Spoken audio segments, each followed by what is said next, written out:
Bonjour, je poursuis ma mission au service de la formation intitulée le MES en 10 leçons. Pour cette 6e émission, nous allons revenir aux hommes, et en particulier ceux qui assurent le succès d'un projet MES, automaticiens et informaticiens, sans oublier bien sûr les opérateurs. C'est un thème un peu original, mais qui est loin d'être annexe, comme nous allons le voir ensemble. Après l'exposé, Karine aura le plaisir de recueillir l'avis de Patrick Bouchard, directeur général de l'intégrateur M2ES Technologies. Bonne écoute.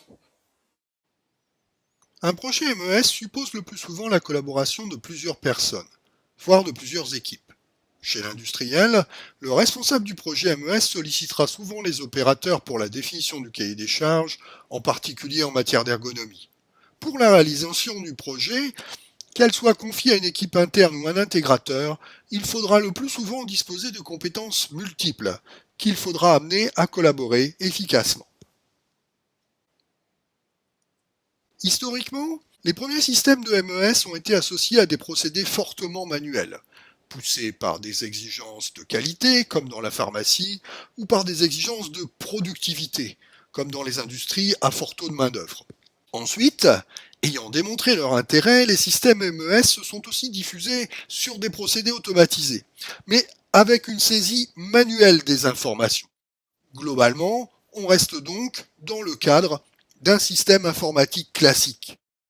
Mais l'exigence de fiabilité des informations collectées, ainsi que la nécessité d'éviter d'introduire des charges supplémentaires pour les opérateurs, conduisent à collecter en temps réel les informations du système MES sur les automatismes, comme nous l'avons vu dans les émissions précédentes.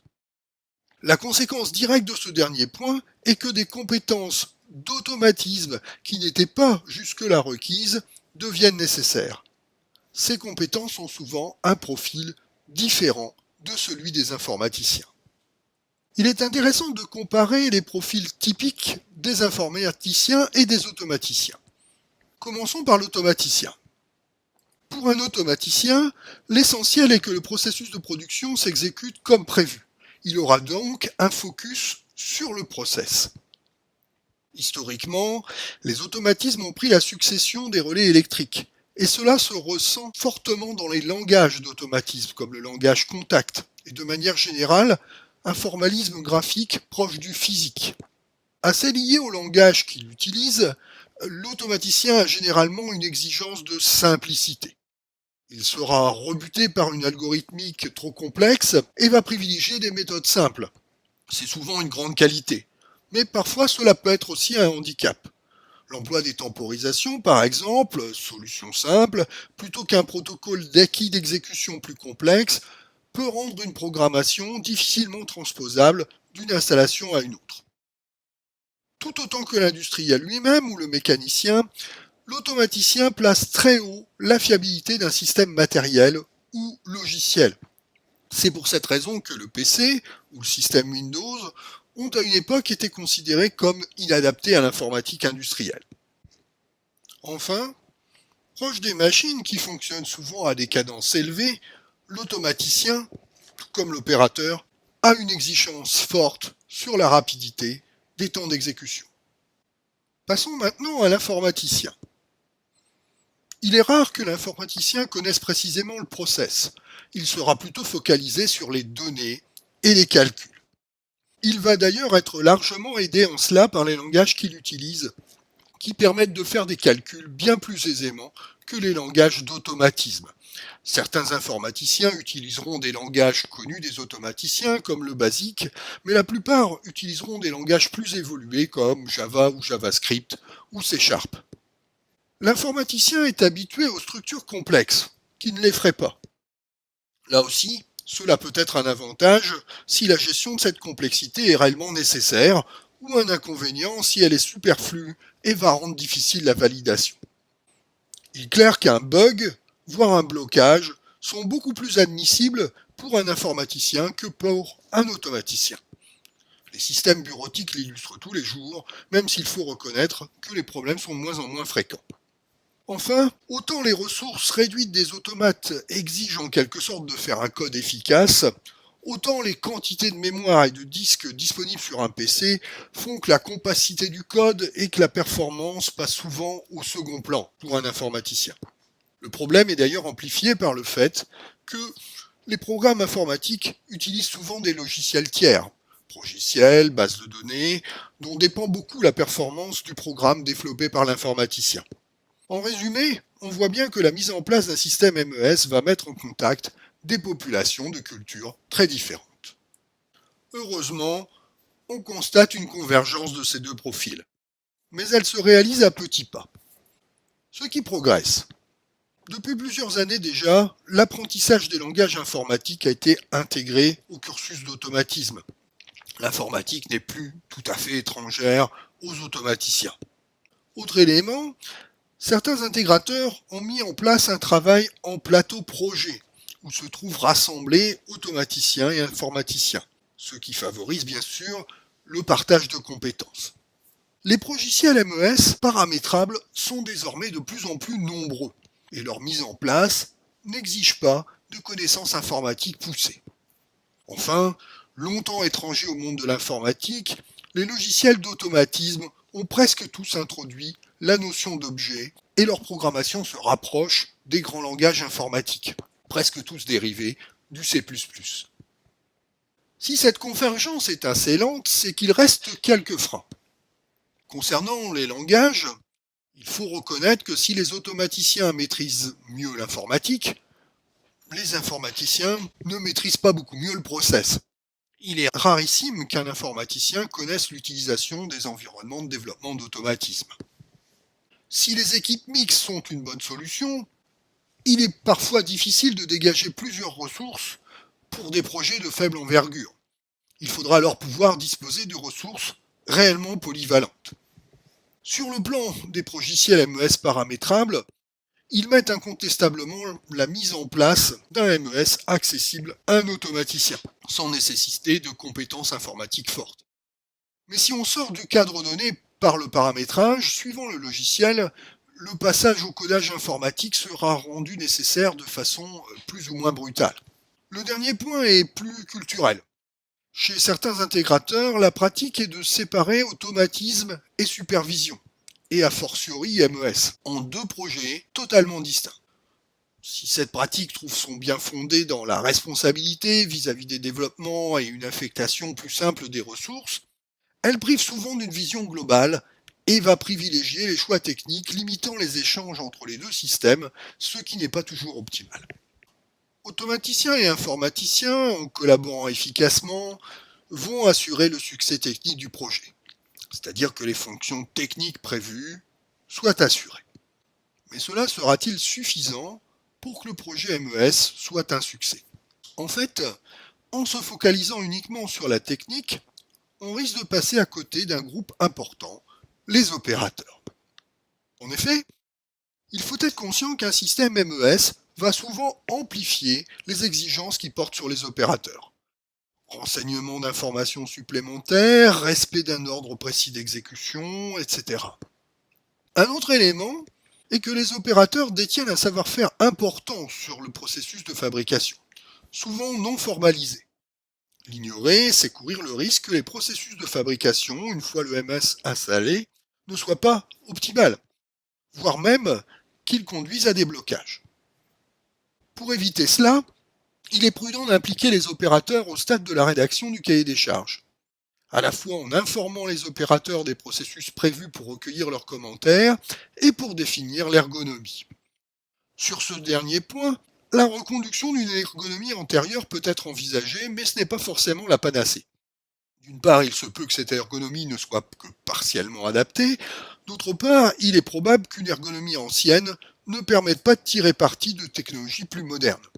Les opérateurs ont l'esprit souvent plus ouvert qu'on ne le croit, à condition que cela serve leur travail. Enfin, impliquer les opérateurs au niveau de la recette permettra de valider et de valoriser que leurs commentaires ont bien été pris en compte, ce qui facilitera l'adhésion au projet dès sa mise en production.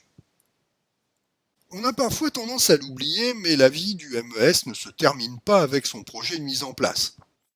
Le MES s'inscrit dans une démarche d'amélioration continue et a vocation à être enrichi durant toute la vie de l'installation de production. Continuer à améliorer la qualité, la productivité va mettre en jeu de nouveaux indicateurs et nécessiter de nouvelles données. Pour cela, des paramétrages, voire des développements supplémentaires sur le système MES vont être nécessaires. L'industrie évolue aussi. Pour conforter et développer son marché, l'industriel va lancer de nouveaux produits qui vont peut-être nécessiter des évolutions de l'installation et des évolutions au niveau des automatismes et de l'exécution. Pour toutes ces raisons, le transfert de compétences de l'intégrateur vers l'utilisateur final est essentiel pour que ce dernier soit le moins dépendant possible pour faire évoluer son installation, alors que les ressources de l'intégrateur pourront être mobilisées sur d'autres projets. Mais il faudra aussi maintenir une cellule MES, bien sûr moins importante que l'équipe projet initiale, mais mettant en jeu également automaticiens, intégrateurs et utilisateurs pour assurer l'évolution du système dans de bonnes conditions. Un petit résumé de ce que nous avons vu dans cette session. Tout d'abord, nous avons vu que le MES a contribué progressivement à faire collaborer deux profils de compétences, automaticiens et informaticiens, et que ces deux profils ont des cultures somme toute assez différentes. Ces cultures tendent à converger, mais il y a quelques freins qu'il importe de maîtriser pour assurer le succès du projet MES. Un autre groupe humain est essentiel pour la réussite, les opérateurs, qu'il est souhaitable d'impliquer tout au long du projet. Et après le projet, pour que le MES continue à délivrer ses bénéfices, ces différentes compétences devront rester présentes au sein d'une cellule MES. Voir ou produire, il faut choisir. Bon, ce n'est pas tout à fait cela. Mais il est vrai que l'informatique, qui permet de mieux suivre le procédé, doit dialoguer avec les automatismes, qui sont la cheville ouvrière de la production. Et que les équipes ne voient pas toujours les choses sous le même angle. Voyons ce qu'en pense notre invité.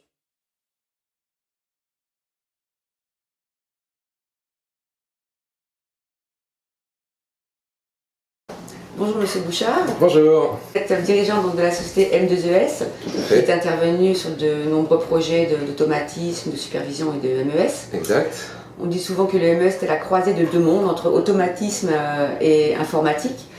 Comment cela se traduit dans vos équipes commerciales et techniques au quotidien? Alors, ça se traduit déjà dans les discussions que l'on a également avec nos clients. Parce qu'en fait, on n'a pas du tout les mêmes interlocuteurs quand on parle d'un projet d'automation ou quand on parle d'un projet de MES ou d'informatique industrielle. Donc, la première problématique à laquelle on est confronté quand on fait un projet global, c'est d'avoir un interlocuteur qui a une vision complète de son projet, de l'instrumentation, de l'électrotechnique, de l'automatisme, de la supervision, qui est encore un métier à part, et du MES et de la mise à disposition des informations sur Internet. Donc la problématique, elle part du client. Et naturellement, on la vit également en interne, à deux niveaux, un niveau linguistique, sémantique, et à un niveau technique. Sur l'aspect technique, les personnes qui interviennent sur de l'électrotechnique, de l'automatisme ou de l'instrumentation sont des techniciens qui sont très, sans que ce soit péjoratif, terre à terre, très concrets. Ils mesurent une valeur analogique et ils traitent l'information. Alors qu'un informaticien, il a plus une vision moderne ou basée sur l'apparence, liée aux technologies de l'information et aux technologies Internet. Donc lui, c'est plus effectivement l'aspect graphique ou l'aspect reporting qui l'intéresse. Ce que fait l'information, n'importe peu. Donc il y a déjà cette différence. Et puis techniquement, on a affaire à des gens qui n'ont pas forcément la même culture de l'écrit. Un électrotechnicien, ce qui l'intéresse, c'est un schéma électrique, donc c'est de la technique. Un informaticien, il faut faire des spécifications techniques, il faut rédiger. Et donc forcément, les documents d'entrée et les documents de sortie ne sont pas les mêmes. Et après, le dernier point qui à mon sens est essentiel, c'est qu'on a une difficulté de compréhension au niveau de la linguistique et de la syntaxe. Parce que des documents qui contiennent des informations à peu près identiques ne sont pas nommés de la même manière. On parle de spécifications techniques quand on fait de l'informatique, on parle d'analyse organique et d'analyse fonctionnelle quand on fait de l'automatisme, même si au fond des choses c'est à peu près le même document, déjà le nommage des documents est différent. Donc il y a aussi, et c'est un point important, cette différence de langage.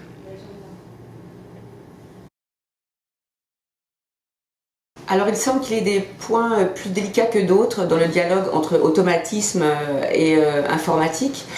D'après vous, quels sont ces différents points? Alors effectivement, il y a des points importants de différence entre les automaticiens et les informaticiens, même si c'est une notion qui est en train de s'atténuer par les technologies. Mais de manière culturelle, intellectuelle, un automaticien fournit un logiciel qui fonctionne à 100%. Le sas d'entrée à Carrefour, il s'ouvre à chaque fois qu'une personne se présente et se referme derrière. Dans la culture d'un informaticien, il est tout à fait concevable et recevable d'avoir des bugs dans un programme parce que c'est lié à la sophistication du programme, parce que c'est lié à d'autres outils qui sont utilisés qui peuvent eux-mêmes être buggés. Pour preuve, même Microsoft nous fournit des éléments qui ne sont pas fonctionnels à 100%. Donc ça fait partie de la culture, en quelque sorte, de l'informatique, alors que c'est inconcevable pour un automaticien. Alors justement, ces différents points, comment les avez-vous traités dans les projets que vous avez menés? Est-ce que vous pouvez nous donner quelques exemples par rapport à ça? Alors effectivement, on a mené plusieurs projets globaux qui ont fait intervenir automaticiens et informaticiens. Aujourd'hui, on est quand même très aidé par les formations et les technologies qui sont utilisées. Et aujourd'hui, un automaticien fait presque autant d'informatique industrielle qu'un informaticien. Donc le lien, enfin les différences sont en train de s'atténuer par l'aspect technologique des choses. Et ça, c'est un premier élément de réponse qui vient de la part des constructeurs, des éditeurs et de l'éducation nationale. Après, pour réussir un projet global, il faut, au même titre que précédemment on parlait de l'interlocuteur unique chez le client qui a une vision globale, eh bien on se doit, nous, en interne, d'avoir un interlocuteur, peut-être généraliste, mais qui a une vision globale des problématiques et des intérêts de l'instrumentation, de l'électrotechnique, de l'automatisme, de la supervision et de l'informatique industrielle. Donc ça veut dire que c'est forcément des gens d'expérience, avec une forte ouverture d'esprit, et qui ont la capacité de faire le lien par leur intermédiaire avec les équipes projet M2S et les équipes projet clients. Alors, comment voyez-vous dans l'avenir l'évolution de ces populations techniques quelque peu différentes? Alors, c'est effectivement une question intéressante parce que c'est une évolution qui va se faire naturellement, guidée par les technologies, guidée aussi par l'envie ou non des salariés de suivre ces technologies et de se former sur d'autres métiers. On parlait précédemment de l'automatisme qui va vers l'informatique industrielle. Si on regarde les systèmes de supervision qui datent de 25 ans et ceux dont on dispose aujourd'hui, un automaticien bien câblé dans sa tête est capable de développer une application de supervision. Il y a 25 ans, ce n'était pas du tout le cas.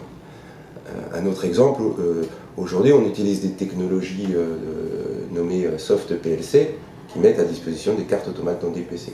Donc l'automatisme est en train d'aller vers l'informatique liée aux contraintes ou aux performances de la technologie. C'est peut-être plus compliqué pour l'informaticien. Parce que l'informaticien, il est plus tiré par ce que je citais précédemment, donc l'aspect rendre les choses jolies, rendre les choses attirantes, avoir beaucoup de passages sur son Facebook ou ce genre de choses. Donc, Mais là, on est dans le monde du grand public. On n'est pas dans le monde de l'industrie. Donc, je pense que l'automaticien va progressivement prendre une place plus importante. De toute manière, c'est incontournable. Et c'est plus à l'informaticien de s'adapter aux contraintes de l'industrie, à avoir conscience que derrière son soft, il y a des vérins, il y a des mouvements mécaniques qui se font, et que si on fait tout et n'importe quoi, on peut mettre la vie d'une personne en danger. Et c'est cet aspect-là où on peut, enfin, j'ai un peu plus de doutes à ce niveau-là. Alors l'un des aspects abordés dans l'exposé est la prise en compte de l'opérateur pour le succès d'un projet MES. Est-ce que vous partagez ce point de vue? Effectivement, je confirme complètement ce point de vue. Quand on réalise un projet, on le fait avant tout pour les opérateurs. Et une des problématiques des projets de MES ou de calcul de performance, c'est que l'opérateur il peut identifier ce projet comme étant un moyen d'observer son travail et de, entre guillemets, le fliquer. Ce qui peut se concevoir, mais à cela il faut savoir répondre. En fait, l'outil MES, il est là pour optimiser le fonctionnement d'un équipement de production. Et l'optimisation, elle se fait à partir de l'opérateur qui est le premier intervenant sur l'outil de production. Et si l'outil de MES est bien conçu et bien perçu par l'opérateur, bien après, les responsables de ligne, responsables de prod, directeurs d'exploitation, directeurs généraux, ils pourront traiter une information, ils disposeront d'une information vraie et ils pourront l'exploiter pour en tirer les bonnes conclusions. Toute la problématique, c'est que les projets de MES sont pilotés par la direction générale ou les services techniques, et que l'opérateur il intervient à la fin du projet, quand on est en recette plateforme, ça c'est le meilleur des cas, et au pire du pire, c'est une fois que c'est installé. Donc je pense qu'il faut mener une démarche culturelle auprès de nos clients pour les inciter plus à créer des groupes de travail et impliquer les opérateurs, peut-être même dès la rédaction du cahier des charges et l'identification du besoin et du projet. À partir du moment, c'est humain et naturel, à partir du moment où vous êtes impliqué au début du projet, et que vous comprenez quel est votre intérêt dans ce projet, la réponse naturelle, c'est de prendre sa part dans le projet et de s'impliquer et d'apporter sa valeur ajoutée là où est sa compétence. Et l'opérateur, il est le premier utilisateur des projets de MES. Alors est-ce que vous pourriez nous l'illustrer avec des cas concrets? Récemment, dans l'industrie pharmaceutique, on a développé un projet, supervision, calcul de performance, et l'opérateur est impliqué au moment de l'analyse fonctionnelle. Donc on a fait des réunions avec les responsables informatiques, production, technique du site et les responsables des opérateurs. Ils nous ont donné un certain nombre d'indications qu'on a intégrées dans les analyses fonctionnelles, ce qui nous a incité ensuite à valider la maquette qu'on avait fait pour eux. Donc ils ont vu le soft non connecté aux automatismes, ça leur a convenu. On les a conviés à la recette plateforme, et là ils ont vu très concrètement comment ça allait se passer chez eux. Ce qui fait que quand on est arrivé pour installer le matériel et faire la mise en service, ils savaient ce qui allait arriver. Et donc ils ont complètement intégré le nouveau projet dans leur cadre de vie. Et l'un des avantages pour nous comme pour notre client, c'est que les temps de mise en service, de formation des opérateurs, de transfert de ce que l'on avait fait aux clients, ils ont été minimisés. Alors les efforts conjoints des automaticiens et des informaticiens, l'acceptation des opérateurs, est-ce que selon vous il manque autre chose pour la réussite d'un projet MES?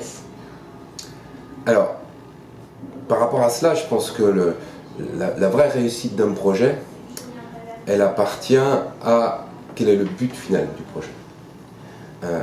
et un projet qui est bien défini, qui est bien cerné techniquement, qui est bien intégré dans l'entreprise ou accepté dans l'entreprise, et qui est bien compris par l'intégrateur, il a une grande certitude de bien se dérouler. Maintenant, tout ça, ça nécessite du temps et des moyens. Du temps, des moyens, est-ce qu'il y a un conseil ou certains conseils que vous pourriez donner aux industriels pour mener à bien la mise en place de leurs projets en synergie avec leurs propres équipes et vos équipes? Alors, le premier et dernier conseil que je donnerais à un industriel qui souhaite réaliser un projet de MES, c'est d'investir dans la définition de son projet. On s'est rendu compte par l'expérience que, en réalisant une préétude qui globalement représente 10-15% du budget global, mais en prenant le temps d'écrire fonctionnellement tous les besoins, de l'écrire dans un vocabulaire d'informaticien, donc de collecter les informations auprès de la maintenance, la production, la logistique, la direction générale, etc., et de compiler un document un vrai document de spécification technique fonctionnelle, eh bien, ça nous permet d'être certain de bien répondre à la problématique posée, et ça nous permet d'apporter la meilleure solution technico-économique au projet. Donc, il ne faut pas se lancer directement dans la réalisation de quelque chose parce que ça vous semble être une bonne idée. Il vaut mieux prendre le temps de s'asseoir, de réfléchir, d'écrire, d'investir un peu de temps, d'investir un peu d'argent également, mais au moins d'être certain d'aller dans la direction que vous souhaitez. Et après, les choses se font tout naturellement. Les choses qui sont bien conçues se réalisent simplement. Les choses qui sont approximatives ou on verra quand on en sera là, ou ouais, bah, j'ai pas la réponse aujourd'hui, je l'aurai demain, et bah, dans le temps, on sait que ça dérive et puis que ça amène de l'insatisfaction. Donc il vaut mieux cerner complètement le projet au départ, quitte à le dissocier dans la réalisation plus tard, mais bien cerner globalement le projet, apporter la bonne réponse, et puis faire les choses step by step. Merci Patrick de M2ES Technologies d'avoir apporté votre éclairage sur ce thème particulier. Comme dans de nombreux domaines, une vision globale et la capacité à mettre en place des coopérations entre les équipes sont une clé du succès. Je vous rappelle que vous pouvez retrouver cette session en vidéo sur notre site et sur l'espace réservé Vimeo. Dans la prochaine session, nous aborderons l'environnement logiciel du MES. Nous parlerons de cartographie applicative et d'urbanisation des logiciels. Des mots un peu barbares. Simplement pour nous aider à cadrer le périmètre fonctionnel d'un MES. Une tâche qui est loin d'être inutile. Venez nombreux.